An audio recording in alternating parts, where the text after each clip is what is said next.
Welcome back to What She Said Sports. It is Friday Eve. Coming from Atlanta, technically it's already Friday. If I go outside, there are people who feel like it is already Friday, so we might as well start hanging out tonight. Welcome back, welcome back, welcome back. I hope y'all are ready for the weekend. I know I am. If y'all have any big plans, feel free to put them in the chat and we'll celebrate you for the weekend. And we'll live vicariously through you too as well. So tomorrow is the last day of our, I guess the luncheon stream, that we have. It's the last day for the week. Then we'll be back next week. So I don't want y'all to look for us on Saturday and Sunday at 12:30, but do look for us on Saturday and Sunday at 9:30 p.m. Eastern. We'll keep it going. All right. So hey, Tommy, how you doing? One of our moderators is already on it, doing a fabulous job. Thank you so much. And we have a poll. Please take the poll. The question is, have you hit the like button yet? Hopefully everybody answers yes, and our views and our likes match. All right, y'all. So we have a lot to talk about tonight. Now, I went live this morning at 12:30 for our lunch break, and then I did a midday video because there was some, in my opinion, exciting news on the horizon. We got a sneak peek into the book that features Caleb Williams and his experience from USC to the NFL, in particular, the Chicago Bears. Now, this book is apparently not out yet. It was written by an ESPN reporter, and it's called American Kings, Quarterbacks. Now, what did I say? How quarterbacks are viewed as kings. I actually said this. I don't know the person that wrote this book, but clearly we're like-minded. That's exactly how they view quarterbacks in the NFL, as kings. So I'm excited for this book to come out. I want to get the audio version or maybe the print version, and I take a Sharpie to it and we come on here and we talk about it. I don't know what other quarterbacks are featured, but Caleb's section in chapter in the off season holds some type of revelation that we didn't know about. So I'll be looking forward to that book, American Kings, Quarterbacks. So, hi everybody doing? Welcome, welcome, welcome. Welcome to our new members, Monique, Marie, Elijah, Anthony Hill, and Tuna. Welcome, welcome, welcome. They've already been active in the chats and engaging. Y'all make them feel welcome. And don't forget, hit the join button. And you too can become a member at some point when we get to a good, I guess, membership size. We're going to start doing members only live streams. So make sure you get in here. If you hang out with us all the time, just click the join button. There's 2 levels. Feel free to pick the one, whether it's friends or family, you're all welcome. So, all right, let's get in here for tonight. I see people starting to show up. Thank you so much. Thank you so much. All right, so tonight I want to talk about, we're going to touch on Mike Tomlin and a statement who I believe is his former player, Ryan Clark from the Pivot, made about Mike Tomlin that What She Said Sports hit the nail right on the head right around the time of the draft. So we were ahead of the conversation. So we're going to revisit what we said, and we're going to take a look at what Ryan Clark said. And I think it's huge because Ryan Clark played. I do believe he played for Mike Tomlin. If not, he definitely played for the Pittsburgh Steelers. So his word carries weight. And, you know, Caleb Williams' book is out there. There's a whole video on it. Check that out. And I want to talk about Coach Prime and how, I don't know if y'all noticed it, but when Shedeur and Shiloh both got drafted, they were standing behind Coach Prime, who was sitting in a chair. And, you know, they were celebrating. Shedeur had on his hat. Shiloh was over to the left. And I heard Coach Prime say, you know, y'all are so resilient. And I noticed that he said that, and obviously they are, right? And that leads me to what Kevin Stefanski put out a video. I guess somebody started sharing the video of the interview where Kevin Stefanski, who's the head coach of the Cleveland Browns, was very complimentary of Shedeur. Now, in the comments under the video, I said nice. And the reason why I said nice, because it was nice to hear someone who's influential in the Browns organization be complimentary and respectful towards Shedeur and acknowledge that, having a Hall of Fame father is not a negative, because it wasn't a negative for the Mannings. It's not a negative for Marty Schottenheimer's son, Brian Schottenheimer, who has ascended rapidly to the ranks of head coaches in the NFL. So it works for everybody. Even Randy Moss's son. I have a photo of him actually saying thank you to the same team that his father played for. He said, I'm just happy they gave me a shot, because they didn't have to. So having a Hall of Fame father, having an NFL father works for a lot of people. But for some reason, the NFL wanted to portray that it was a negative for Shedeur, and we have to assume Shiloh as well. But it turns out it was a negative for a lot of the Bucs. Let's just be honest. Call it what it is. And we don't think Coach Prime did anything wrong that we know about. And even if he did, even if Coach Prime maybe overstepped, okay, why would you take that out on Shedeur, Shiloh, Jimmy, LeJounte, Will Shepherd, and anybody else that got signed? You know what I'm saying? And when he said that they were resilient, he was right. They had to withstand a lot. Shiloh got left out a lot. Think about it, guys. How many times during the last college season at Colorado did we hear people say what? Oh, Coach Prime and Shedeur going to the NFL, as if Shiloh didn't exist. That is so disrespectful. It's like they excluded him all the way. And if you've seen any of Shiloh's footwork since he's been with Tampa Bay, he looks good. And I feel like a lot of that is owed to the strength and conditioning coach who got him together. Imagine if Shiloh had been working with the strength and conditioning coach for the last 2 years at CU. He probably would have been, he was already an 80-something grade, which is a B. So he probably could have been a B plus. I'm not saying he would have went from a B to an A minus, but the point is he could have went from a B to a B minus. And it shows you why these guys like Alvin Kamara and others come to see you, to see Coach Swayze. Because honestly, when he was at Miami, it's reported they had almost 31 first-round picks. So had we had him sooner, and I'm glad we have him now, but had we had him at the outset, our guys would have been much better off. I don't know if y'all seen Big Seat lately.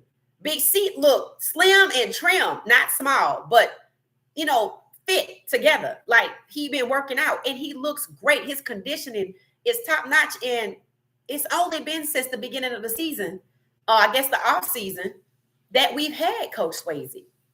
So, you can't be mad about what you didn't have, but you do have to look at it and be grateful that Coach Prime made that change, because there were a lot of people who were like, oh, Coach Mo was good. Why are we losing him, etc. Clearly, that's not the field that we work in, because I quickly see a difference in the players.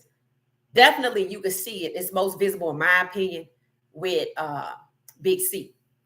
So, hey, everybody. How y'all doing? So, we got Gracie and Tommy on deck with moderators. Y'all show them, be respectful. Show them some love. They are there to make sure we have a wonderful engagement in the chat. And don't forget to take the poll. All right. So,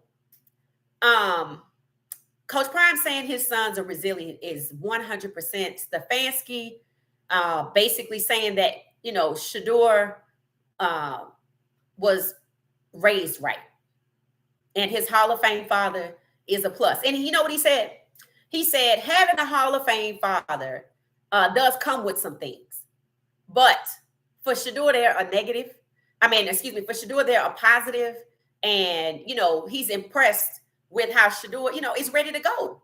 We talked about Mason Graham, regurgitating, not being ready to go. And he was the second pick overall, which a lot of us say, regardless of who Cleveland is as an organization, he should have been the second overall pick, and he was ready to go. But the actual second overall pick was not. So all the negative coming at Shedeur is now falling to the wayside. The truth has been exposed. The chickens have come home to roost.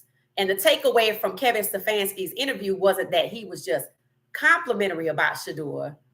It's that somebody in the Cleveland Browns organization is complimentary about Shedeur and having a Hall of Fame father and how Shedeur was raised right. That's a nod to Coach Prime. That's a compliment to Coach Prime after so many people tried to tear Shedeur away from his father through this process. So Kevin Stefanski, in my opinion, is smart and very strategic. And he easily recalled those compliments, so they seem genuine. And somebody pointed out in the comments after I posted a short about Kevin Stefanski having kind words to say about Shedeur and being positive that he, was ready to work. I remember, and I said, yeah, I remember too. In the initial press conference, I was saying to y'all when we were talking that Kevin Stefanski, while he wasn't anywhere near negative as the GM, he did seem bothered by it's a lot that comes with it. And I think with the reporter, I liked her question. I liked her question a lot because she was asking, since Shedeur has celebrity status, something they don't typically see a lot in the NFL, which, we have to attribute to NIL, and we have to attribute to the fact that he's the Sanders. Do you have to evaluate him differently? And, that's where Stefanski's answer started from. I like that question. I like that question because what it's doing is putting in the minds of these coaches. Yes, he's a celebrity. We haven't seen it a lot, but he is a celebrity. And if he's ready for this moment and he's a celebrity, then he's not letting his celebrity status or anything else anybody wanted to use to say that he's entitled get in the way. That means that was a lie. He said he's ready to come to work. That's the direct opposite of what the New York Giants said about Shedeur. He was unprepared. Just that little statement from Kevin Stefanski was loaded. And it was a compliment to Shedeur and Coach Prime. Shedeur is ready to work. Coach Prime raised him right because he said he was raised right. Yes, he has a Hall of Fame father. Yes, a lot comes with that, but he came in ready to work. And in the face of Mason Graham not being ready to work, and he was being the number 2 pick and not ready to work, it makes you look at the GM and question his motives. And since he decided that he was going to be the out-faced puppet for this organization, it's probably going to cost him his job. People are now starting to realize it's very important what Shedeur Sanders fan base thinks. And some people might be like, that's unfair. Why? He is an NIL. He is a recipient of NIL, a beneficiary of NIL, something that started 4 years ago. He's not going to be the last player that Overtime wants to follow into the draft and send in their cameras. Nobody complained in Jacksonville when Travis had his first interview on camera. It was being recorded. People said they didn't think that could happen. They said he was the first to make it happen. I don't know if Shedeur's cameras have been in the Giants, the Browns organization. But the point is, if Travis did it, Travis had his cameras in and it wasn't a problem, maybe it was never really a problem. And the Giants just have a problem with drafting who?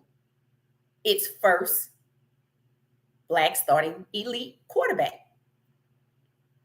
Maybe that was more of the problem. And I was thinking today, I said, so were the interviews really a problem? Was him having a brand really a problem? Was him having a famous pops that's a Hall of Famer in the NFL? It's not like his father is a Hall of Fame NBA player.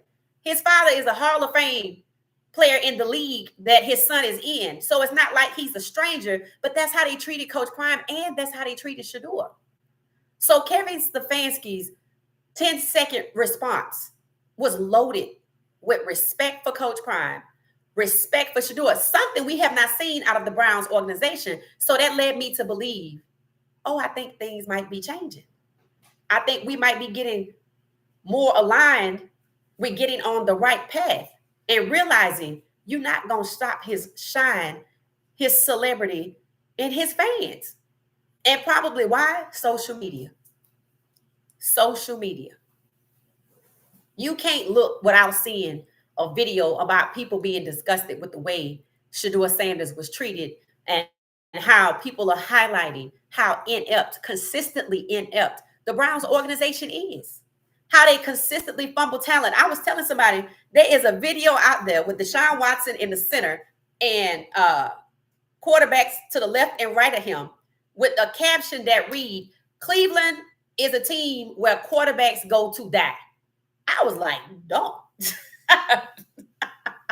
It's true.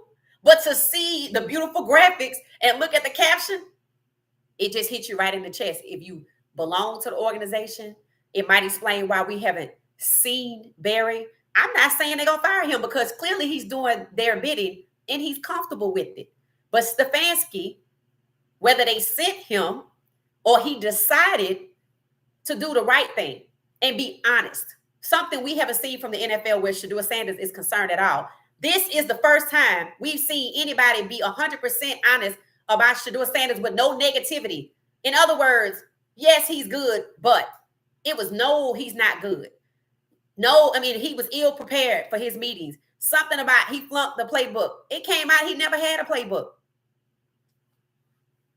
So they just all around lied. So it was very refreshing to see even Kevin Stefanski, in my opinion, who did say in the initial interviews, yeah, there's a lot to come with it. What was that to say?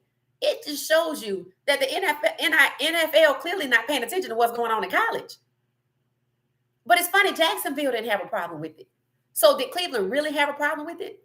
Or was it because they didn't want to draft Shedeur? They got forced into it. And since the trend from the NFL, the larger organization, the league itself, was defaming him and treating him like he's not that guy, they just continued on with it, which means they took direct orders from who? The owner, who we haven't seen. Now, I thought somebody told me that Haslam and Coach Prime were friends. Does anybody know if that's the case? Because when Shedeur got drafted, they said that's why. Oh, Jimmy Haslam drafted him because he's friends with Coach Prime. I can't see Jimmy Haslam being friends with Coach Prime at this point. I don't see it. I left another message today. There was a beautiful video that Bucky from Well Off Media had put together with some of the players from Colorado with this song, you know, and I posted it on IG. I posted it on Instagram. And I posted under Coach Prime's page, I pray to God that you start your own pro league. I don't know how many more signs these players, alum of NFL, Hall of Famers, current players, rookies, people who are thinking about it. I don't know how many more signs they need that's what needs to happen. Because they're not going to sell you their team. And if they're not forced to sell their team, they're not going to be any different. So you're going to have to come into the league trying to get somewhere after you stay in school and get the bag, because it's probably better than what you could get in the league if you're not first round. And even if you first round, if you Bryce Underwood at Michigan, who already have a $10 million deal, that's the same as Cam Ward. What you coming out of school for? If it's not $10 million a year, then maybe. But if it's 10 for a year, you staying in school, because that's exactly what the NFL pays. So, you know, we talked about these rosters and players, you know, the priority for Cleveland. We talked about how the O-line wasn't a priority when they went into the draft. And based on who they came away with in free agency signing, they got a wide receiver in free agency signing, but not in the draft. They got 2 running backs in the draft, but not a wide receiver. So they didn't prioritize a wide receiver. They prioritized the running back. What does that mean? They're going to lean heavily on the run game. What did I say that meant?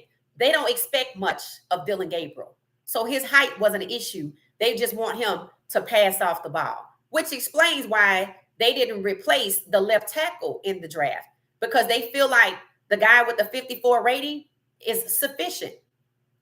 And the Tevin Jenkins that they paid for 1 year for $3 million for 1 year, who's been in the league for 5 years, only secured him for 1 year at left tackle. They didn't prioritize those positions because they plan to run the ball, which means I don't know what they're going to do with Shedeur. I have no idea, because we know Shedeur is that guy. And they saw him launching darts in practice. They know he can get it done. They know he's the spark that Cleveland needs.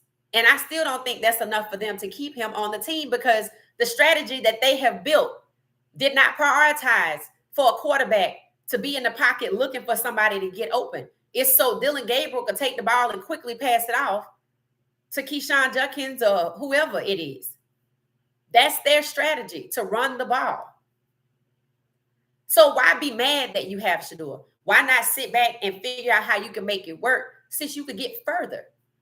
Because that's not what they wanted to do. And they don't seem to be open to adjustments. Or are they? Because Kevin Stefanski's 100% glowing commentary about Shedeur is a change. It is a change for the Browns.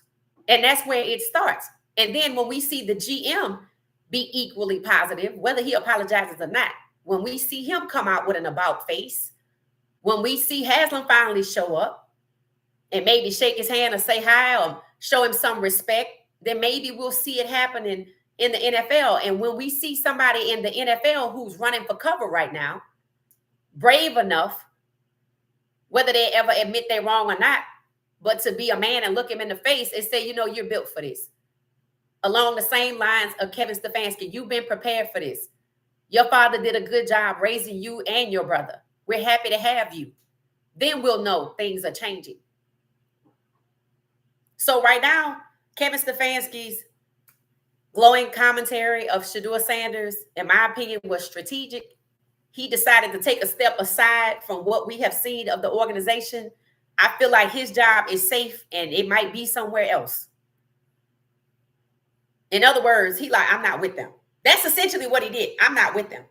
Even in the presser, when he showed, because when people repeat something like, he has a Hall of Fame dad and a lot comes with it. When people keep saying a lot comes with it, that's what's bothering them. And when Kevin Stefanski did his initial interview, that's what he had a problem with. We're here to work. A lot comes with it. But then they quickly went into, but we know he's going to come to work, yada, yada, yada, yada, yada.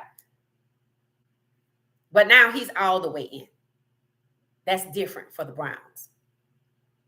That's different, but that's probably not enough to keep Shedeur on the roster, because honestly, I think their plans were to always send him somewhere else, just like they did Geno Smith. Somebody asked me, you want him to go to Jacksonville? They passed up on it too. I'm like, all 32 teams did. People said not all 32 teams need a quarterback. I'm like, well, about 13 of them did, because it was about 13 quarterbacks in the draft. And most of them got drafted or signed. So, it's a lot happening here. I'm going to check the comments and kind of take y'all's pulse and see what y'all think. It said, Cleveland needs to change its ways. Yes. Thank you, Bo, too. That's correct. And that's not just Cleveland. That's the NFL. Because what teams need to change? The ones that we agreed need to get new ownership. Cleveland, the Saints, and the Giants. But with Caleb's book coming out, and that's one of the takeaways from Caleb's book. I mean, it's not his book, but the chapter about Caleb in the book about American Kings quarterbacks.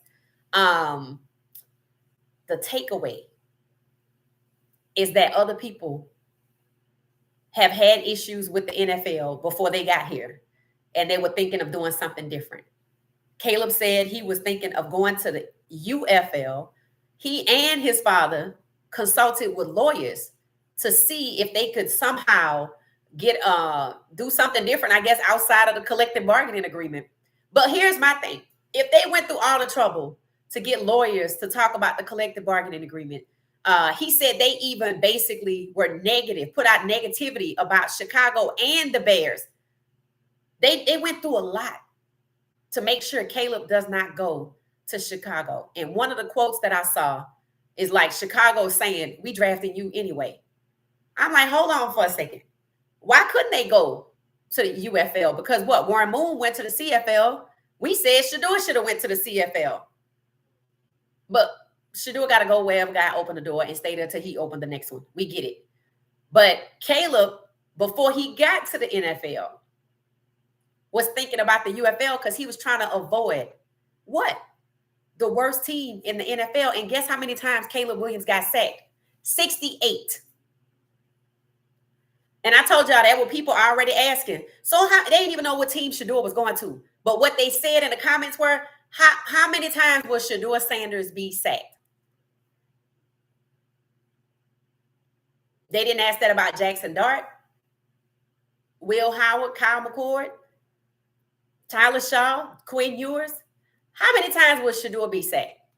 What's the difference between every quarterback I just mentioned, Shedeur and Caleb?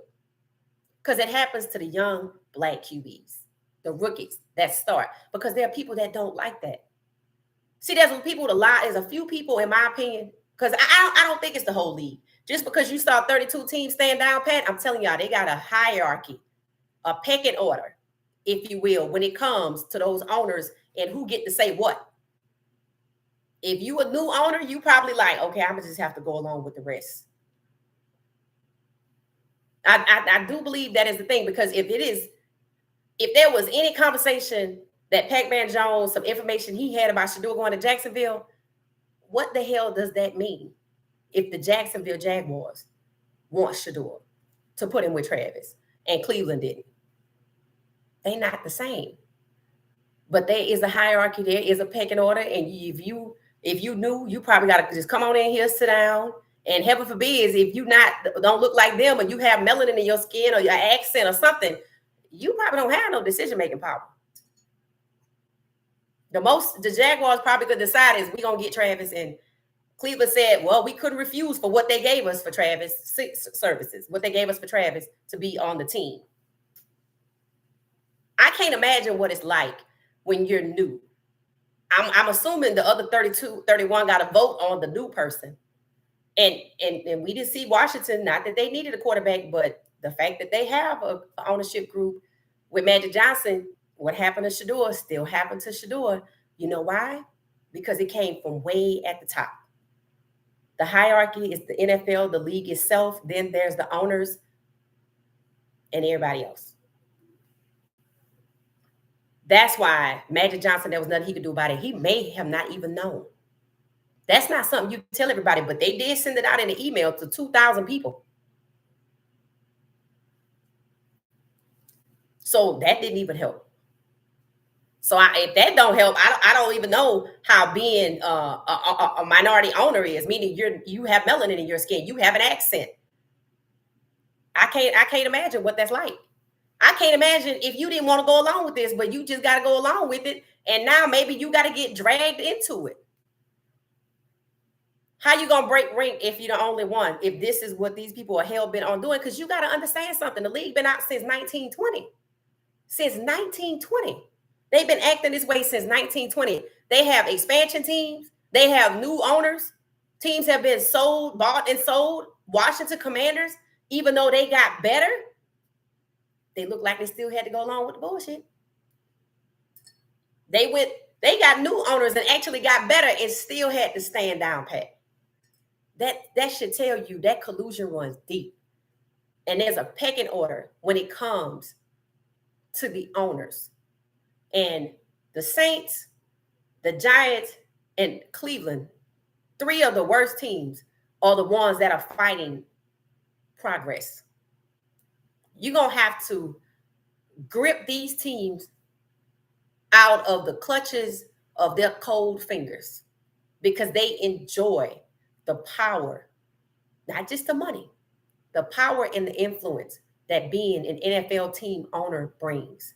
If you talk about driving a Rolls Royce is a flex, being one of 32 powerful billionaires is a hell of a flex, because that's what they are.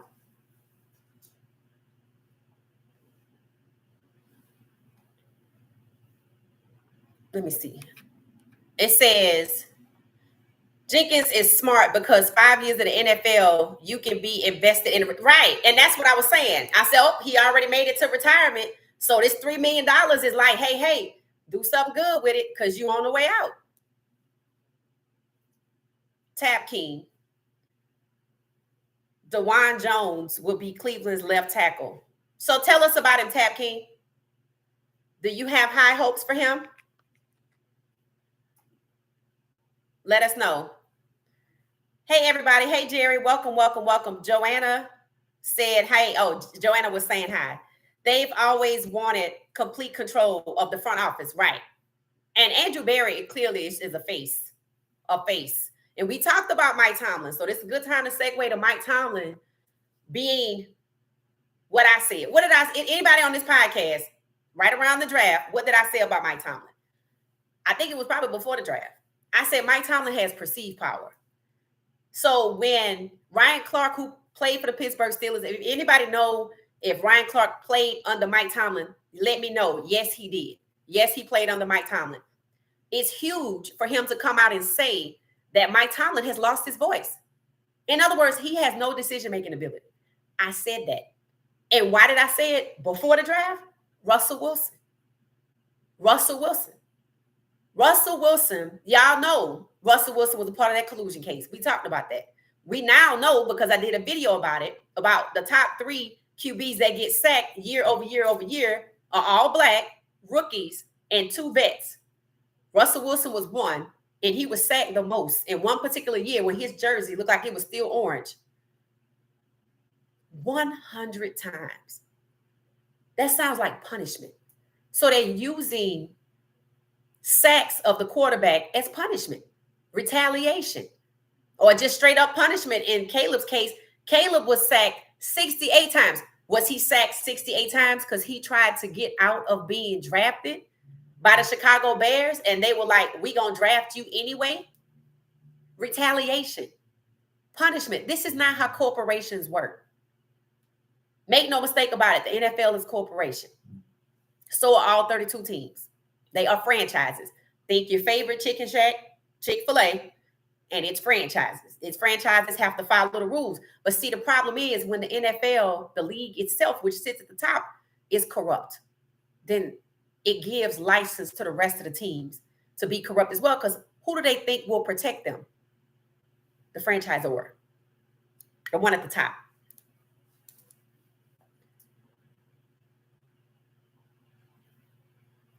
It says, can you imagine if Travis and Shedeur would have gone to Cleveland? It would have been good for the fan base, but yes. Thank you, Joanna. The fact that they passed on Travis and Shedeur, these folks don't want to win. So when I want Cleveland fans to think about their money before they spend it. Now, what are you paying for? When you level set expectations, things go better. It's less disappointment and frustration. If you comfortably can pull out $300 for a ticket and you say, I just want to be in the building with the fun. Okay, cool. But don't have no expectations of winning. Don't have no expectations of getting to the NFL, getting to the Super Bowl, getting to the feast. Because when they went grocery shopping, which is really the NFL draft, they got the sides, not the main dishes. Level set your expectations, and that goes for the players too. And I said that about Shedeur. I don't want Shedeur to have no expectations while he in Cleveland. None. If they want you to play, cool. If they don't, all right. Don't even bother with expectations in Cleveland. They have shown you who they are. They want to try to treat you like you were treated on draft night by the league itself. Okay. Remain unbothered, young king. Remain unbothered. And that's for everybody.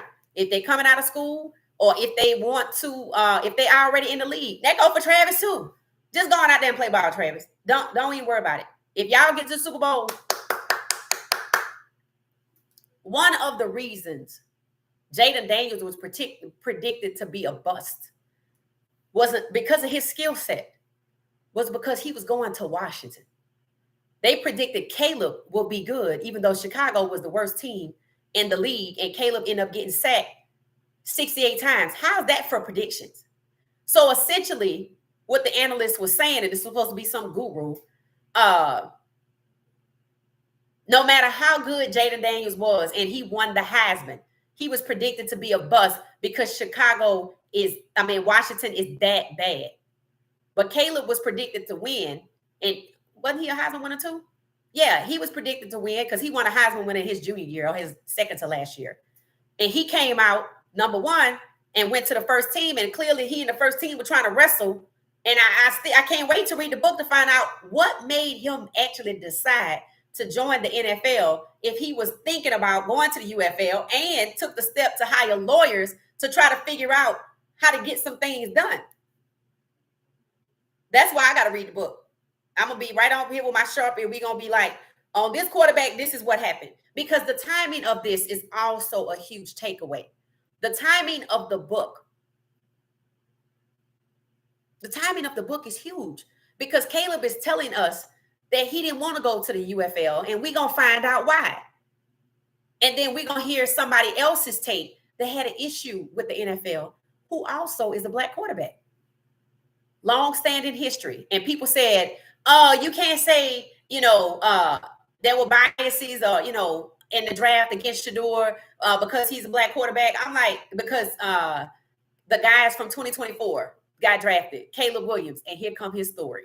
See, just because you didn't hit a story don't mean nothing took place. Jada Daniels probably might have a story, but it said that he's treated like a king in Washington, an American king, which is what these quarterbacks are, all of them. And what the NFL has been trying to do is hold up the white QBs like they're kings, but try to get the Black kings to submit. Because of what? Race norming. They believe what? What they have always believed. That Black NFL players do not have the intellectual capacity to lead at the quarterback position, which is the most coveted and most important position in the league. Kings, American kings. Whoever titled that book did a wonderful job. They're all kings. But based on the melanin in your skin, and it doesn't matter if, like Caleb, if you don't have much of it, but you have the features, that's all you need. I keep telling people, light-skinned people go through racism all the time, Caleb. All the time. It's the features they go by. Once they learned about passing, they realized they couldn't look at the skin. They had to look at the features, and something about the square jaw and this, that, and the other is what they use to figure out you are not a part of their tribe. It's the features, and it's not your nose. It's something about your chin, your jawline. So, Caleb Williams' highlight in this book that's coming out, it's not a coincidence it's coming out now when there's a lawsuit against the NFL. This book highlights his journey, which ended up with 68 sacks, which we now have to ask, was that punishment? I've already said the excessive sacks against young Black QBs, Russell Wilson and Geno Smith, who are veterans. Remember, Geno Smith was supposed to be a first-round pick too, like Shedeur. He had to come back the second day. And then he had the team hop. He has yet, since 2013, to hit $100 million. Daniel Jones has already exceeded $100 million. It just got another $14 million to prove himself when Jameis Winston only got offered $8 million to go to the same team that Daniel Jones fumbled at over and over and over. His record was like 25, 45, and 1. And he got another $14 million. So clearly where you get drafted matters, especially if you're a Black QB. And it seems that Caleb and his father tried to do everything in their power to get out of the clutches of the Chicago Bears. And I thought I saw a clip that said the Chicago Bears lied to them. I can't imagine what that's like. I'm getting this book. I'm going to get me a Sharpie tomorrow. I'm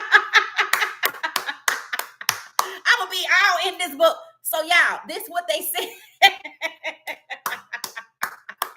You best believe it. I don't have a problem with learning anything. I'm telling y'all, I'm be like, ooh, I'll be dropping videos left and right. Because I know it's other quarterbacks in the book, but they told us about Caleb, and maybe, I don't know why. But why they started with him, with the teaser, that book is going to be a bestseller. How many books do y'all know about of the NFL? Now, somebody said that Doug Williams wrote a book. I want to get that too. Y'all going to see me with a stack of books behind me. And I'm going to have my little Sharpie. I'm going to give me a pack of yellow Sharpies, or my favorite color Sharpie, probably orange or something like that. And I'm going to go ahead on and we're going to start talking. And don't forget, I have an audio podcast. What She Said Sports is audio. You can take it to go. It's on Spotify. 2 episodes. Travis Hunter is 1. Shannon Sharp is the 2nd. And Shedeur Sanders and the NFL Draft will be the 3rd. Make sure you check your Spotify app. Look for What She Said Sports. Listen up. You should recognize the turquoise logo in the top left corner. All right, so I can't wait for the book. Mike Tomlin has no power anymore. I said he had perceived power. Ryan Clark came out and seconded what I said a couple of weeks before the draft, because it was Russell Wilson. Russell Wilson sacked 100 times seemingly in Denver, was forced out of Denver, had to go to Pittsburgh. He was supposed to be QB2. He came in at QB2. See, this the musical chairs that we be talking about. So Russell Wilson is good. When they did the free agency ranking of QBs, he was the second out of the top 5 QBs. He was the second with the second highest QBR rating. And what they did was try to manipulate the stats. And instead of showing the QBR rating, they led with yards. And that made Aaron Rodgers the second highest. But when you rank them by QB rating, which is what you're supposed to use, Aaron Rodgers was at the bottom, which is why maybe he hadn't come back yet. See how they use the stats to manipulate, to highlight who they want to highlight, and they use stats to put down the guys that they don't want. They try to say Russ was trash, and he had the second highest QBR rating. So when he was QB2 in Pittsburgh, they were happy with that because he was what? Benched. That's what they wanted. Because it seems to me the collusion case started when Russ was in Denver. I think I'm close to figuring out the date. It's just I don't have dedicated time for that. But I took a peek at something and I saw the number of years and I started calculating. Then when I looked at he was sacked 100 times and he was still wearing the orange jersey with the stats, I said this started in Denver. And they wanted Russ to remove his injury clause. And it was stupid because they put the clause in the contract, but they were mad because he didn't want to go away from his contract. So did you want to renegotiate his contract? No, they just wanted him to take the clause out. Let's call it a renegotiation. And if he was already in the midst of this collusion case, which is about veteran QB quarterbacks, and that's fully guaranteed contract, something Deshaun Watson got, why wouldn't you just renegotiate, give him his fully guaranteed contract minus the injury clause? But who's going to take out their injury clause? They wanted him to remove his injury clause, and he got sacked 100 times. That is punishment. So when you go into the 2025 season and you watching the NFL and you see certain quarterbacks, QB1s, getting sacked over and over and over, and it's the oline, I want you to go right back to Colorado. And I want you to understand that that's manufactured. That's man-made. It's not incompetence. It's not the lights are too bright. It's punishment. Like I said, it's workplace misconduct all over the place. But this has been going on for so long because the NFL has not been held accountable. It's not been held accountable. But this book, I was like, oh, this is better than the lawsuit. Wait a minute. Because guess what? Lawsuits typically bring out these sorts of things. Lawsuits bring out the $1 billion race norming. Lawsuits bring out the ban against black quarterbacks. Lawsuits bring out the policies and practices in place to say pay black QBs less for concussions because the NFL thinks that there's a difference in the brain of a white person and a black person, and the black person is inferior. I heard Cleveland want to get a new dome stadium. Where they want to build it at? In Hood? Or do they want to go out to the suburbs? And what they need a new stadium for? Let's be real. If you're 3-14, you got to keep what you got. Let me tell you this true story. So, you know, airlines, right? Airlines have to get new airplanes. You don't know when they do it, but there was this one particular airline, and I had flown this airline. My luggage would get lost. I had to get delayed. I'd have to call and say, hey, I'm going to be there in the afternoon, not in the morning, yada, yada, yada. Some airplanes fly so smoothly and land so smoothly. There were times I would wake up to the snow-capped mountains in Utah and go back to sleep and then be in Cali the next minute. But then there are certain planes, they old, they ratty. Maybe that's what they started with. You have to have some type of exceptional performance rating before you can just get new planes. You can't just be out here willy-nilly. Hey, we need some new planes. Kid you not, I was on one airline after my luggage was lost. I was delayed. I think I was actually sitting down about to cry because it was so painful. It kept happening over and over and over and over and over. And I don't fly cheap. So one day the luggage just came out of the compartment. It just landed on some people, a few seats and few rows in front of me. And I said, okay, that's it. That's it. Because I think the lady ended up in a neck brace. Her neck wasn't broken, but of course she was injured. And I heard that this airline had gone to like the FAA. And they were like, hey, we want to get some new planes. And supposedly the FAA's response was, you can't do nothing with the ones you got. You're going to need to do something with them first. That's Cleveland. You're going to need to keep that stadium you got. And you're going to need to be consistently good. And I mean above 500 for the next 10 years before you can get a stadium. If a new stadium is built, it's for the state of Ohio or the city of Cleveland. It is not for you. And you go lease it. You have the audacity to want a new stadium after your performance? You shouldn't even put your lips together to ask for nothing. That's how they need to be treated, because that's where they are. They don't need to be treated like royalty, because they're not. They're not even better than college football. Now that we see how this works on the inside, see, we saw the belly of the beast on draft night. We like, oh, this not what they told us we was coming to look at. The NFL draft is supposed to be a celebratory event. They already decided where folks going. They was just announcing it.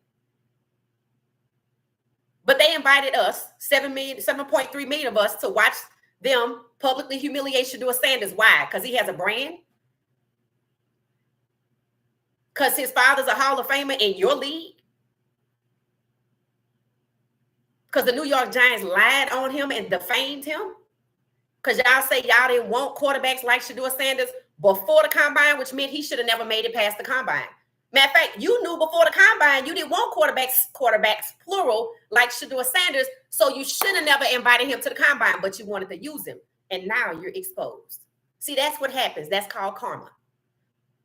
All y'all had to do was just tell Shedeur, thank you, no thank you, and he would have went on to the CFL, and we would have followed him there, but you knew that.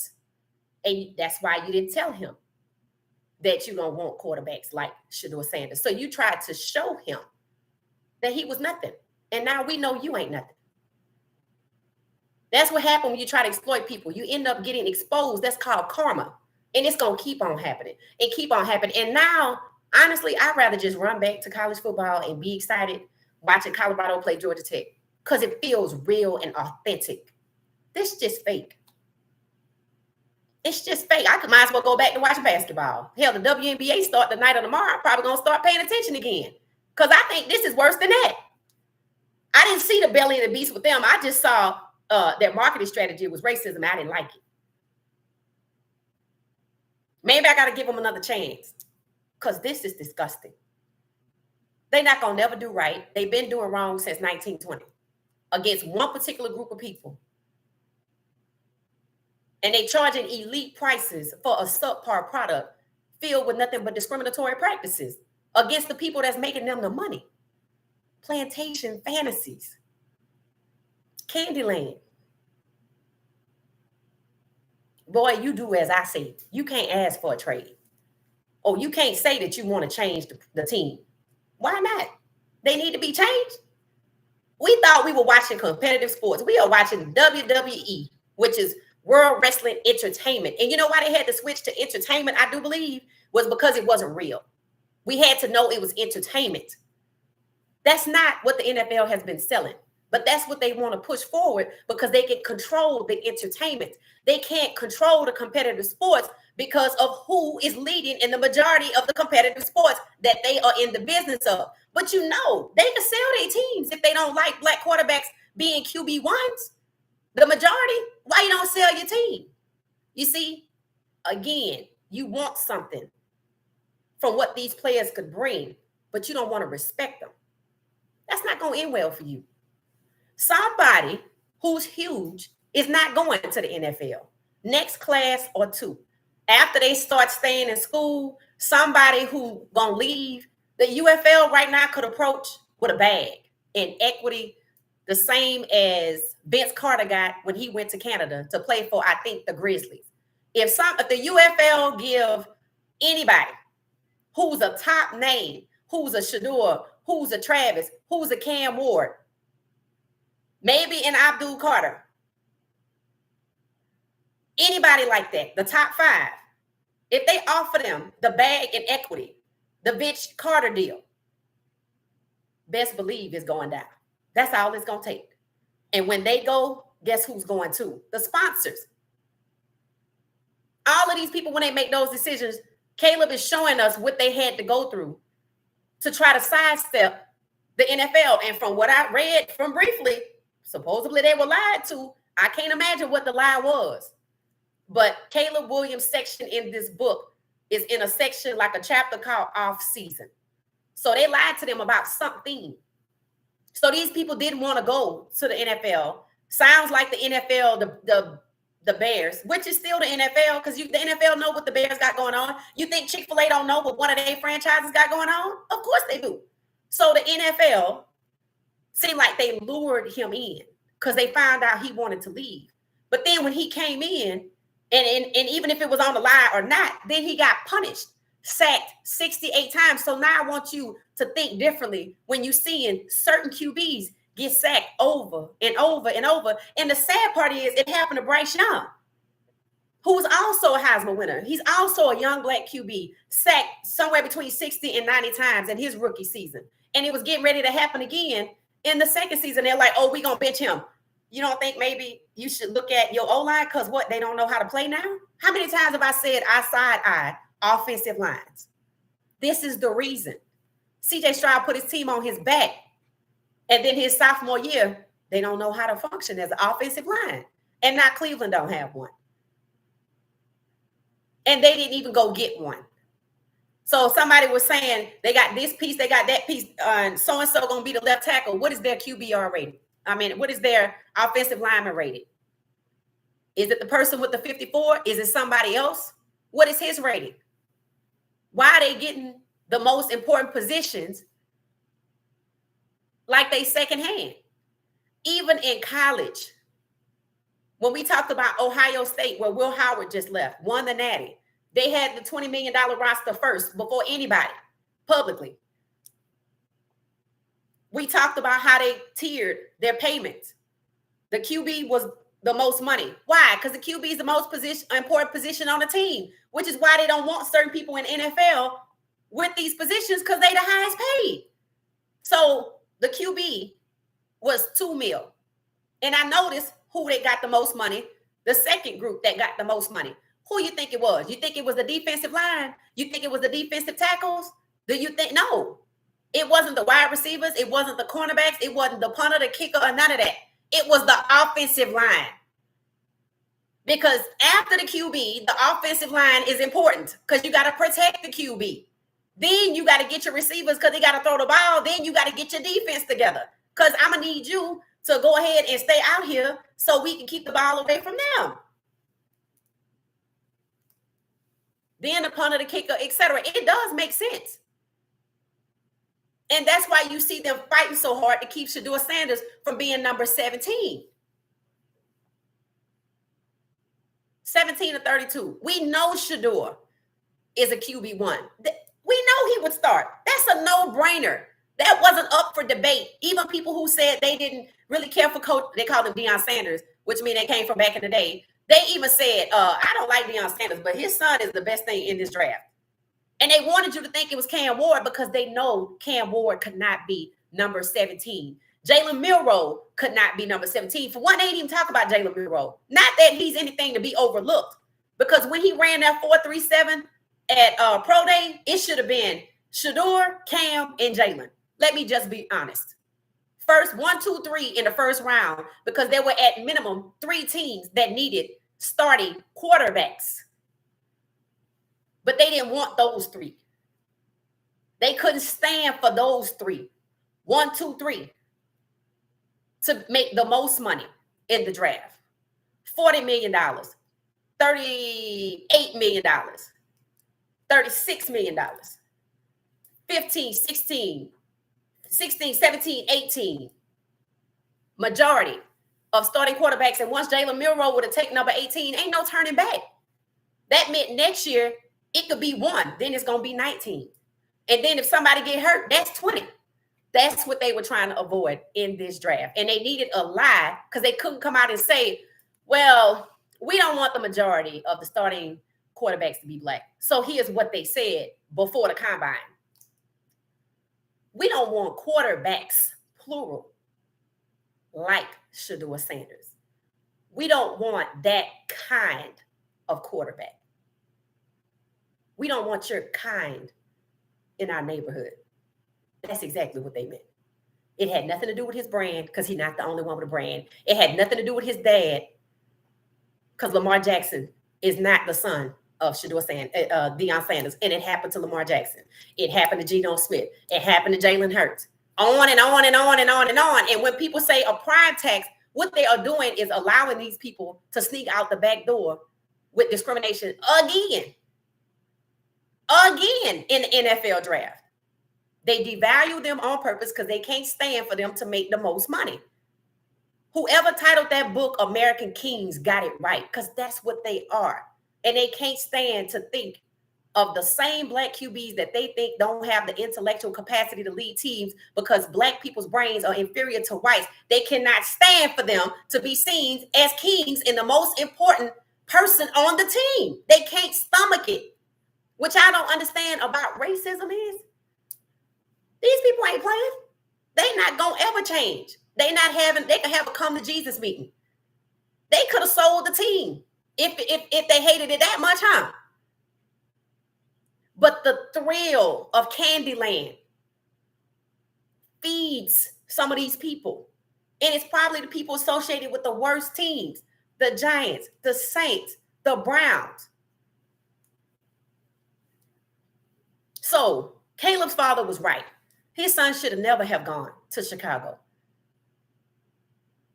When Shedeur was 16 and Coach Prime put out a tweet that this is called constructive criticism. I like what the Browns are doing. Hugh Jackson was the coach, but no young QB should go to the Browns. He was right. And anybody that says, that's why your son is in Cleveland, that ain't on Coach Prime. He would have ended up in Cleveland anyway because Deshaun Watson is black and they was just swapping black QB for black QB. They didn't want him to go somewhere like the Saints where they didn't have a black QB and then he become the black QB. They didn't want that. That's also the same problem with the Giants. So Cleveland was always going to be the fit for Shedeur. Just like Joe Milton was behind Drake May, QB number 2. So they moved him from behind Joe Milton so behind Drake May. So if Drake May get hurt, Joe Milton don't get the QB1. So they sent him behind Dak Prescott. Musical chairs. Stacking of the black quarterbacks, which is why DTR is behind Jalen Hurts. They weren't going to send. So that's why only Cam Ward could go to Tennessee. Only one of the 3 top elite 3 QBs in this draft that were QB1s got drafted high. It was supposed to be 3 based on talent. But then they switched it up and decided to get preference because they want a whiteout at the QB1 position. They do not want black people becoming the majority. So they're trying to control it in the draft by pushing down the value of Shedeur, pushing down the value of Jalen Milroe, which makes people perceive they're not going to be a QB1 because they're not good. That's what them drafting Shedeur as an undrafted free agent or signing Shedeur as an undrafted free agent was supposed to do. That's what the 5th round selection, even though they was forced on him and that wasn't intended. That's what the late round selection for Shedeur was to do. Make the public believe, oh, he's not that good because they're supposed to be the experts. And we were supposed to not believe what we see and know about Shedeur, but they know every NFL fan is not a Colorado fan, but they did underestimate the strength of the Colorado fans. Like I said in that short about Kevin Stefanski, it is important to Shedeur Sanders' fan base that he be respected. And that's who holding these people accountable. Social media. Shedeur Sanders' fan base. I'm like, the man came in with 3 million followers on multiple platforms. Not all, just multiple. And you think they didn't care enough about him? When people follow people, they get invested in them. They like their posts. They learn who they are. They've been following them for years. And then that's just social media. What about the audience since he was a little kid, along with his brother on his dad's show? So them trying to blame it on Coach Prime is also backfiring. Because other fathers have been there. Marty Schottenheimer, his son is a head coach. Y'all know the Manny story. And now Randy Moss' son is down there in the team where he played getting the tryout, because it happens all the time. It happens all the time. These guys who played in the NFL, it's called DNA, which is why Trump said he has phenomenal DNA. The Vikings looking for Randy Moss DNA in his son. That's why he's trying out with his team and not somebody else's team. Because Randy Moss played, for most that he was a legend, the Vikings.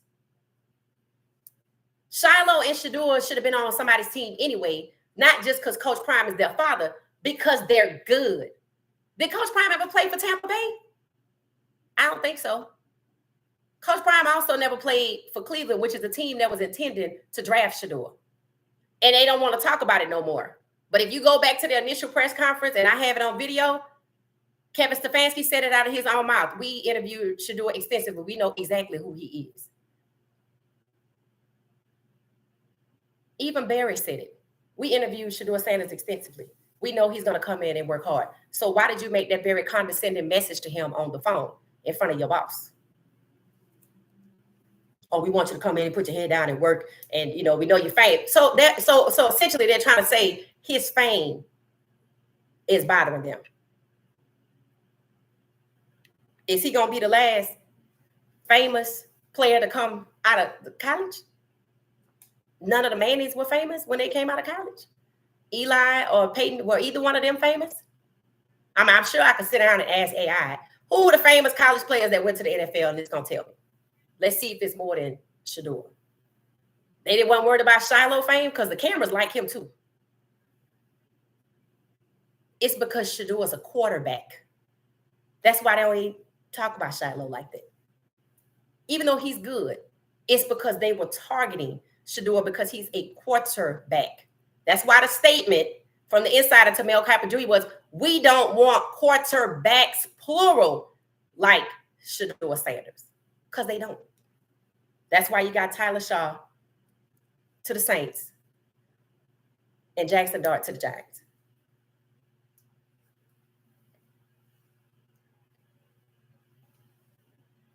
The black male has to be eternally resilient. Absolutely. When Coach Prime said that, I was shocked. I was shocked because that was the first thing he said to them. Like, you guys are really resilient. I'm like, wow. And that's what he raised them to be. That's what he raised them to be. How many people saw that clip when Shedeur was little and he went to a new school and he didn't know anybody and he was crying and what Coach Prime told him, I got you, buddy. I got you. They were built for this. Shedeur was built for this for sure. You see Shiloh not enduring this type of negativity. They love him down in Tampa. They love Jimmy Horn Jr. They like LaJounte. I mean, yeah, they all got to make the squad. They all have signed contracts, including Cameron Silma-Craig. So we're going to see what happens with the guys. We're going to see if it was performative. But each of them have signed contracts that come with a signing bonus. So hopefully they make it not just to the first game, they make the 53-man roster. And they try to put Shedeur in the same category. Even Shiloh knows his brother is in a different category because what did he say on draft night? If this is what they're doing to you, I know what they're going to do to me. Even his older brother knows that his younger brother is special. Not that he's not, but he's a quarterback and he's elite. He just had his jersey retired. People like, maybe they're trying to negate that. You can't, because his jersey wasn't retired in the NFL. It was retired at Colorado where they saw his value. All the records that Shedeur broke,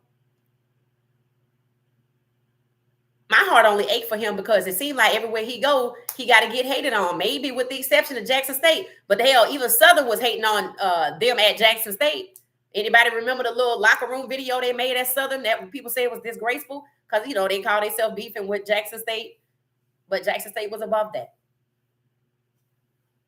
Then you know the story in Colorado year one. You know the story about the O-line on the right side of year two. And I was hoping when he got to the NFL that finally he would have an O-line, and now he in Cleveland. And that's just a big question mark. It's a big question mark because they didn't go get any elite talent that's already proven. They seem to be banking on depth and maybe this or maybe that. Maybe if I pay $10 million, I can count on it. I don't really know. But the point is, they didn't prioritize it. And what they did prioritize was wrong. A defensive tackle. The fact that he regurgitated his food in front of mid-play, in front of everybody, tells you that that was the wrong decision. What else do you need? I guess we're going to need to see it play out. Hopefully he get it together and they can get that return on investment. But they did this. Cleveland did this whole thing wrong. So we just going to have to see what happened. And if anybody answered me when I said about Ryan Clark, essentially Ryan Clark playing for Mike Tomlin, I heard Kevin is a head coach because of his father. See? You see what I mean? You see what I mean? That's what I mean by a lot of nepotism runs deep in the NFL. Nepotism runs deep in the NFL. Whether the son of the executive for the Atlanta Falcons, whether he gave his son the information or his son was comfortable enough to go get it out of his father's laptop because one, there was no password, or two, he gave it to him. Nepotism runs deep in the NFL, even when it comes to pranks and public humiliation, don't it? That's why I brought up Marty Schottenheimer's son, Brian Schottenheimer. I was reading about that way before the draft. I was like, I looked at his path to head coach. I was like, now you know this because of his last name. This was way before the draft. Whenever they were making that decision, I was reading about it, and I was like, I wasn't surprised. I wasn't surprised because nepotism runs deep in the NFL, but they didn't want it to work for Shedeur. They didn't care if it worked for Shiloh or not. But they didn't want it to work for Shedeur. What's the difference between Shedeur and Shiloh? There's only one thing, the position that they play. Quarterback. We don't want quarterbacks like Shedeur Sanders. And it's hard for some people to wrap their mind around an elaborate scheme to cover up the truth, which is racism at the quarterback position, which is not new and is documented. It's hard for people to wrap their minds around. They went through all of this trouble just to be racist? Yeah, because that's how much they coveted the quarterback position. And I told y'all, black quarterbacks are not even the majority of quarterbacks in the league, but they so good, they have ascended with Shedeur at number 17 to the majority of the starters. There's 4 quarterbacks on the depth chart, right? At least 3. And if I only had one black one and he ascended to first, the starter on this team, and then only one on this team, and then only one on this team, and they all ascend to number 1. Oh, wait a minute. They get ready to take over. And we did everything in our power to hold them back, and they still rose to the majority of the starters. Now, how the hell did that happen? Because you were so busy over here fighting Lamar Jackson, snubbing him time after time after time. And the people you put in front, unfortunately, some of them are your country club friend buddies, your sister's kids, some of them mediocre, some of them good. But even Tom Brady, who turned out to be the GOAT, started off at 199 and was never an elite prospect. But Shedeur Sanders is. So Tom Brady being drafted late is not a valid argument about Shedeur Sanders being pushed out the way so he does not become 17 or 32 black starting quarterbacks. Make no mistakes about it. That's what happened. That's why nothing else makes sense. Nepotism runs rampant in the NFL. The front offices too. All those little internships they have around there, the ball boys on the field, the kids you see at camp throwing the balls, who you think they related to? Okay, they didn't go to no little elementary school and get nobody. That's their kids. Their kids get the opportunity, but Shedeur can't get the opportunity. That's the same argument that took place with Bronny. And Bronny had a cardiac arrest. Where was the compassion? A cardiac event. Where was the compassion for Bronny? They pushed the compassion out the way. I just don't want LeBron to be able to do what we're doing because that's not why we brought you in. We wanted you to make us money. They are the same way in the NFL. And LeBron got to see that. And he's the king of the NBA. But they love Anthony Edwards. So LeBron looking out for his son, but they want to make Anthony Edwards the face of the NBA. And y'all know his story, abandoning his fourth child by his fourth baby mama under the age of 5. And that's who you want to promote. Absolutely not. That's not what young black men need to see. And that's not what young white men, kids need to think black men are. And that's exactly what they're trying to do. Control the narrative of who black men are with Anthony Edwards. All the young men in the NBA. You're supposed to pick the face of the league based on character too. Character matters.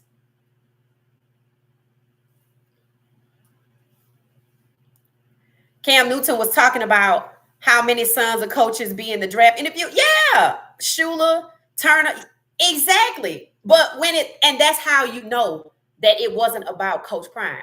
And I even said in my video earlier, Coach Prime, I need you to take a step back. This ain't even about you. This bigger than you and your son. This is about skin color. An old issue that has been around since 1920. And it didn't rear its head. It never went away. Black quarterbacks have just been enduring. And honestly, I don't know how a lot of them feel now that they're out of the league. I mean, I know evolution of black quarterback is out there, but it's still only so much they can say to get put on Amazon Prime. I'm sure they'll say something different on my channel. So if anybody want to be interviewed, I'm happy to talk. I'll make you anonymous. You know, the NFL loves anonymous sources. I would love to interview a candid interview with a former black NFL quarterback, regardless QB1, 2, or whatever, just to understand their true, genuine experience and what they faced that they can't say on Amazon Prime. If y'all know anybody, let me know. I'm happy to reach out and talk to them. They need to hush about nepotism. Belichick's son is written into his contract to take over after him. What? And then his 5-year-old girlfriend of his is a complete circus. You know, I saw Cam Newton. I'm going to go watch it later. Cam Newton put out a podcast episode that said Bill Belichick taught them that people are not to be a distraction. He told me, is this not a distraction? And it was the girl that he was dating was on the thumbnail. I was like, I got to go watch this. I got to go watch this. I don't know much about Belichick. I just know he's 70-something and the girl is 24. But it's not just that their age. It sounds like she's doing too much. It sounds like she has inserted herself in places where we've seen girlfriends and fiancés insert themselves before. And we like, sit down somewhere. This is not about you. Let this man do his job and sit down and stop trying to capitalize off of his life. We know what you're doing, girl. We see you. So I'm going to go watch it. Not just in NFL, especially Hollywood. Yeah, anywhere. But the NFL is guilty of it too. That's what I'm saying. So, yeah, I agree, Bo, too.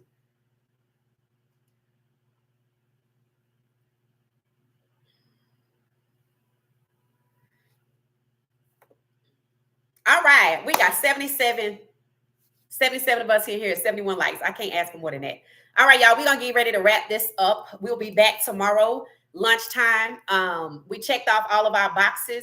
Mike Tomlin has perceived power, and I said that a few weeks ago, and it's been echoed by a former Pittsburgh Steeler who I believe he played under Mike Tomlin, and Ryan Clark on the pivot. I said it a couple of weeks ago, but because of the Russell Wilson thing, and I told y'all after the draft, I said, you see how he had 2 black quarterbacks. Russ was supposed to be QB2. He ascended the QB1, took him to the playoffs, but that wasn't good enough. So they forced him out of there to the Giants, who have never had a black QB1. You see how that musical chairs works for black QBs? But then you take J.J. McCarthy, who was behind Sam Darnold only because he got injured. And it was Sam Darnold, J.J. McCarthy, and Daniel Jones. They took the 3 of them and spread them out. They compacting and stacking the black QBs on the same teams so they won't be as visible all over the league. So there won't be so many QB1s, which is what Shedeur Sanders will be, which is what Jalen Milroe will be as well. But what they're probably going to try to do is what I felt like they were already trying to do. Russ is trash. They were trying to just get rid of Russ because he was a body. They were like, okay, if we get rid of Russ, then they won't be the majority in the draft. But Russ, I guess they thought, see, y'all got to look at Russ's situation. They tried to get at Russ like they tried to get at Shedeur. Y'all know Russ is a godly man. He like, whatever. They like, you got to go interview with Cleveland. You got to go interview with the Giants. He like, okay. I'm sure he made it a family vacation. He went to handle business, hopped on a jet and went to Cleveland. They told him, no, thank you. Then he went to the Giants and they were like, we're going to wait to see what Aaron Rodgers do. He didn't get frustrated like Shedeur. He like, all right. That's how all of these guys need to be. I don't care what your position is, but if you're a quarterback, please level set your expectations before you get in here. If you coming for the bag, then make sure you get in, do your work, get your job, and get on. And don't let them pick nobody for you to date or marry. Make your own choices. Because when you die, if you go with who they pick, that money going to go right back to them. So we'll see. But we'll probably tomorrow we talked about the games that we want to see that are kind of most important. So we'll just see what the day brings in the morning by 12:30. I'll probably have a little bit more info about the Cleveland roster. I'll probably watch some more of their highlights tonight. Maybe that's what we need to do. Let's see who on this team with Shedeur. Let's just see that. And you know, we said if they not starting him, and it wouldn't surprise me if they try to antagonize him by not playing him for 7 or 8 weeks. I told y'all that one analyst said, well, if you look at the schedule, it's pretty heavy, loaded at the top. So about week 7, it'll be a good time to turn over the reins to Shedeur or Dylan Gabriel. I don't have my hopes high. We're just going to see what happens. But in the meantime, we're going to learn about who the stars are. Who are the stars for the Cleveland Browns? Not the organization, on the field. We want to know. I heard Jerry Jeudy's name. The guy, Myles Garrett, that put out the letter that he wanted to leave and they told him to shut up and handed him some money and it seemed to work. Who else? And he actually caught flack for that. Well, you said it was about winning. I'm like, well, the Browns ain't about winning either. So he all right. Leave him alone. So Myles Garrett, Jerry Jeudy. We know they got Junkins from Ohio State. He was a star out of college. So see, he's proven. I expect him to be a star in the league as well. So we'll just take a look at, who the stars are and maybe come back and talk about that a little bit at lunch. And also about some other sports information that likely is going to come out before 12:30 tomorrow. So that's probably what we're going to do. So we're going to get ready to get out of here. Thank you for the moderators for doing your thing. Can we get 30 likes? Thank you, Gracie. Thank you, Gracie. Thank you, Gracie. Thank you, Tommy, for holding it down. Cameron said, Grambling State. What? I just see Grambling State. Oh, Grambling State Finest. Okay. All right. Doug Williams. Yes, that's correct. That's correct. Tina says, do as I say and not as I do. Facts, Tina. They need to put that under as the NFL motto. You know how you have a logo and a tagline? That's the tagline for the NFL. That's right. I told y'all it need to be called the National Mediocrity League now because that's what they going after. Anything to keep these brothers down. Super Bowl champs. Doug Williams. Yep, Doug Williams. And they said he wrote a book, so I'm going to have to look for it.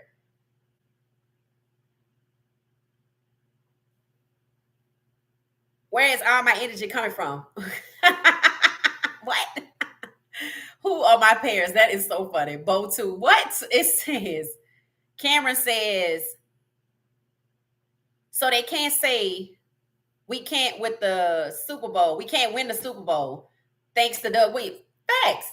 It's funny how they said that about Lamar Jackson. Oh, he can't win the big games, but they silent. It is crickets when it comes to Josh Allen. And not only does he not get to the Super Bowl, he gets $330 million and the highest fully guaranteed contract other than Deshaun Watson. And it is so funny because when they talk about his fully guaranteed contract being 60% guaranteed, which is about $250 million, what's funny is I think they said he has the most fully guaranteed contract. I'm like, so y'all just gonna sit here and lie and act like Deshaun Watson don't have $230 million fully guaranteed. So what, they don't want people to know?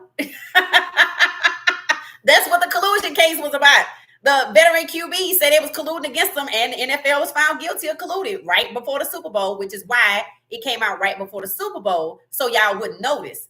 That's what it was about. They wanted fully guaranteed contracts too, because of Deshaun Watson. If you're going to give Deshaun Watson $230 million fully guaranteed dollars, then why wouldn't you give it to Lamar Jackson? Why wouldn't you give it to Russell Wilson? Why wouldn't you give it to Kyler Murray or anybody else that is a veteran QB?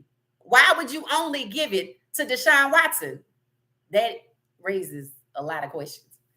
Questions that must be answered. I don't really care if it's answered or not, but I'm just saying it raises a lot of questions, and it proves to you that there's something foul happening as a that resulted in that $230 million fully guaranteed.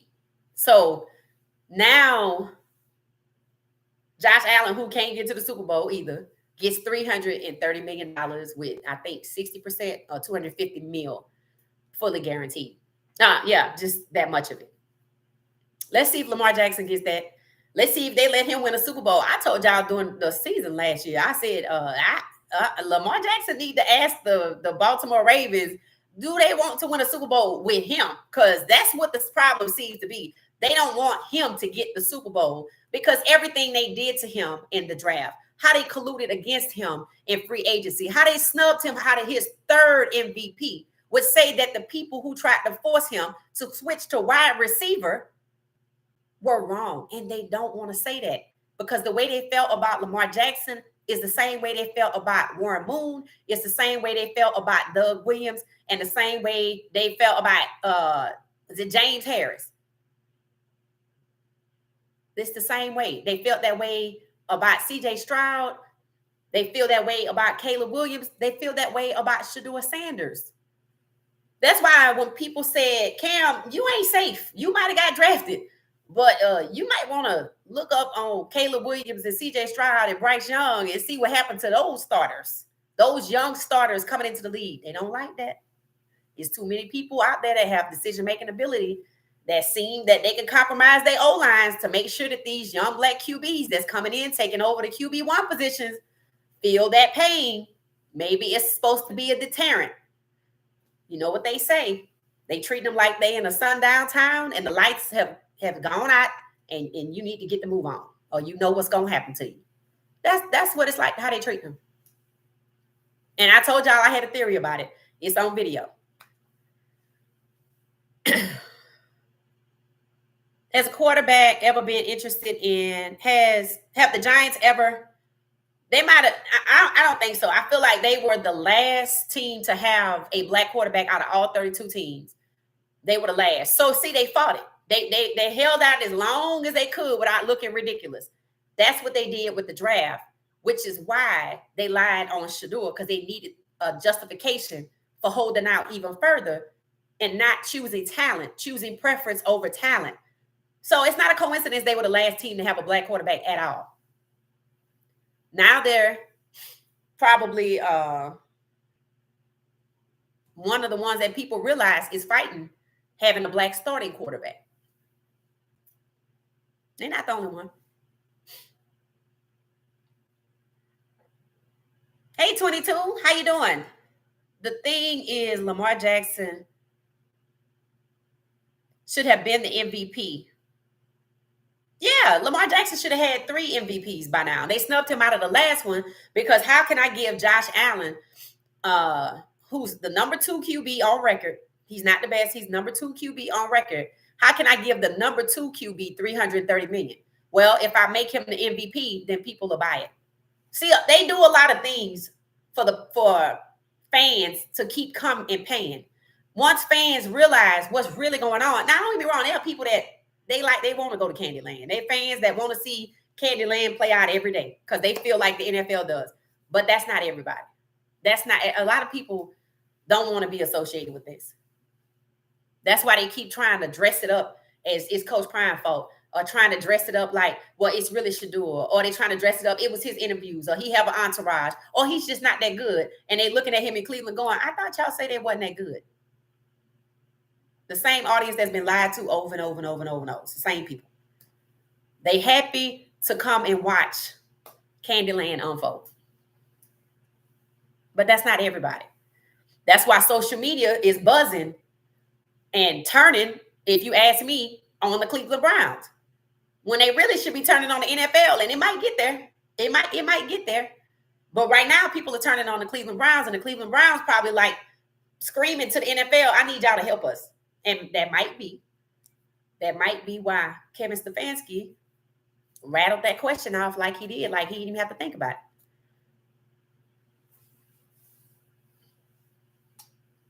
That could be the beginning of them doing the right thing. But they're going to need to give him his money. People are talking about that more and more. Shedeur Sanders should have made $70 million. People are starting to talk about that every day. And now they're not just talking about Shedeur. They're talking about Jimmy Horn Jr. got robbed. People, the longer this drags out, the more that people are going to put it all together. Well, if this was just about Shedeur, why did Jimmy Horn Jr. get hurt? If this was about Coach Prime, why you hurt Jimmy Horn Jr.? If you got beef with Coach Prime, why you just don't take it up with Coach Prime like a man? Why would you hurt the program? The longer this drags out, I told y'all, the more and more is going to come out. And right now, people are at the phase where they're realizing Shedeur is good. The NFL lied on Shedeur. This wasn't about Coach Prime. And why did some of the other players get hurt? What's really going on?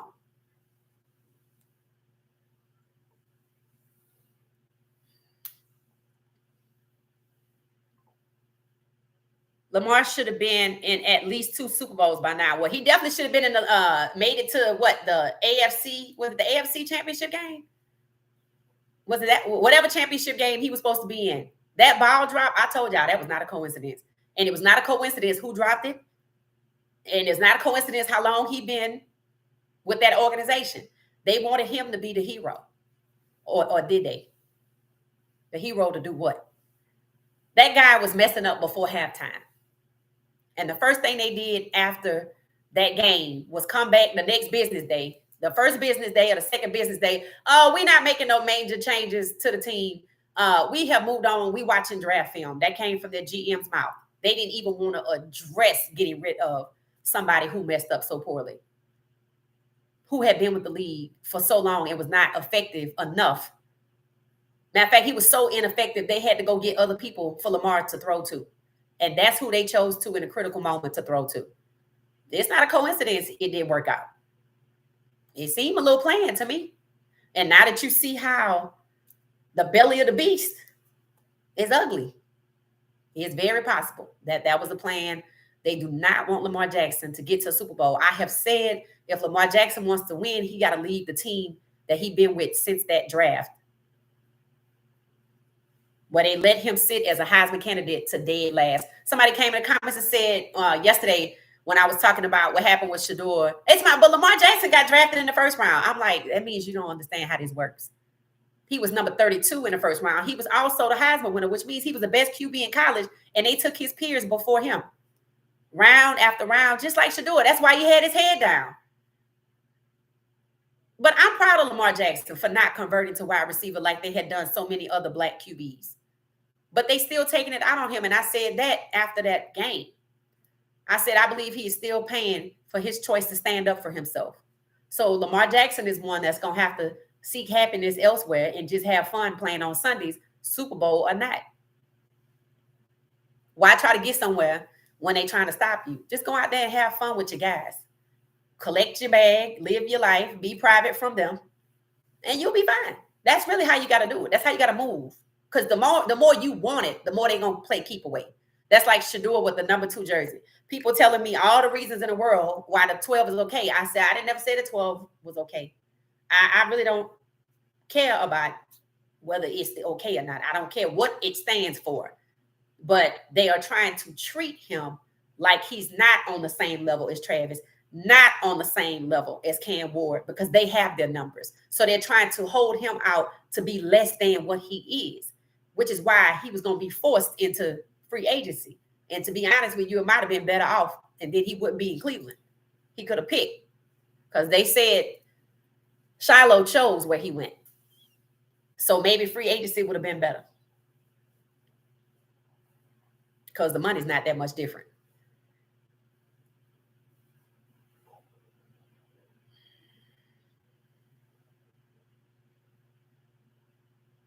They are full of excuses to justify their wrongs. Yeah, that's all they're getting. It's just excuses.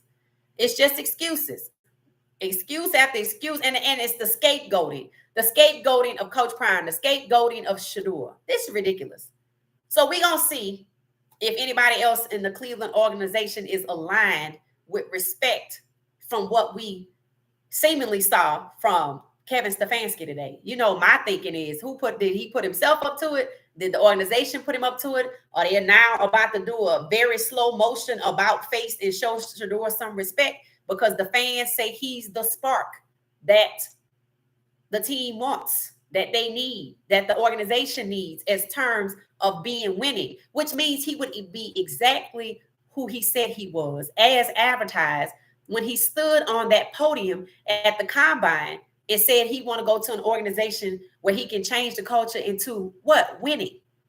But there were people whose ears curled up when they heard that because they heard him say he want to have the ability to make a decision on what happens. And that was enough for them. But they had already planned to go in. Because why? The NFL does not want quarterbacks like Shedeur Sanders now. Emphasis on timing now. Quarterbacks, plural.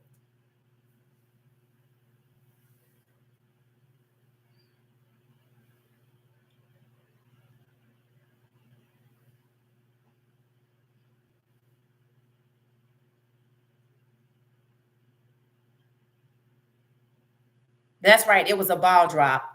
Yep, it sure was. The tight end dropped that pass. Right. And if you have O-lines that seemingly perform on cue when their quarterbacks are young Heisman winners and they are QB1s, why is it that a tight end couldn't perform on cue? They all have something in common.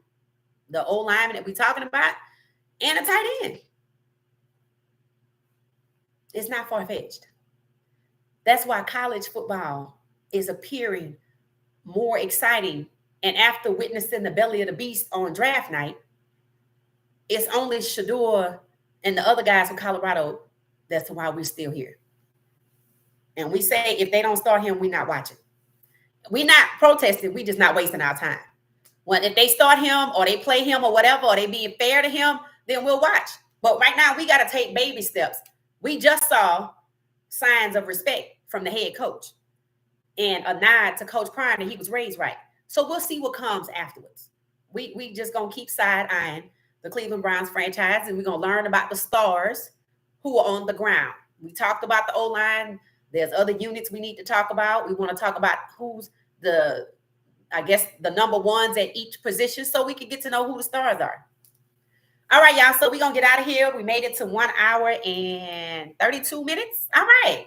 And the likes match the views, so I'm happy. Thank y'all so much. I give y'all a minute to wrap up conversations. It says the NFL and NBA is rigged. Yeah, it seems like that. And you know, I didn't see it that way before, but I slowly came to see it with the NBA, and the NFL makes me want to cover my faces like I was watching a horror movie because their situation is so bad. You know, yeah, it's just bad. It's just bad. They make me want to go back and watch basketball. That's how bad it is. But we're here because of Shedeur. Something you typically see people comment under various social media pages for different outlets. I'm here because of Shedeur. We're here because of Shedeur. And so now the NFL that supposedly didn't want his fan base got to respect it. Because guess what? We are paying customers too. Can't just pick and choose your customers. I mean, if you do, you know, you're going to have to keep the ones that's like you. And that's not everybody. That's not everybody.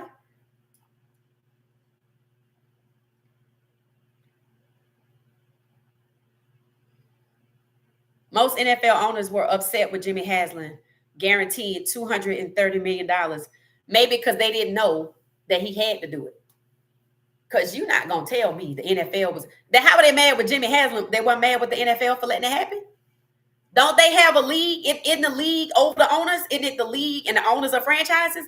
So what is the purpose of the league then if the owners can just gang up on people and collude left and right and force other owners what to do? What is the purpose of the league itself? That's what their job is supposed to do. Keep the franchises accountable. Keep the sport, the competitive sport, the main thing. And it doesn't sound like that's happening, which is why the NFL has run amok. And we had a look, unfortunately, our eyeballs were forced in to see what's really going on in the belly of the beast. And it is ugly.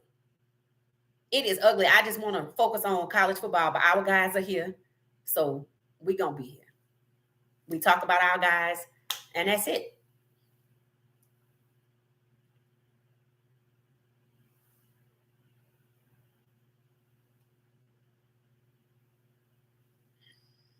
Yep, let's not listen to what they say and watch what they do. Exactly. Exactly.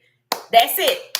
That we're gonna close on that. That's it. So when it comes to Cleveland, we side-eyeing. We want to see how that positive comment that we heard today, what they said. Now let's watch what they do, how they treat Shedeur. That's what matters. Because words are just that. They're just that. It takes action. So we shall see. All right, y'all. We're going to get out of here. Thank y'all so much. Good night. Good night. Good night. This was awesome. Jerry, that was a great closing statement. Let's not watch what they say, but watch what they do. Good night, everybody. Thank you. Thank you so much for watching What She Said Sports.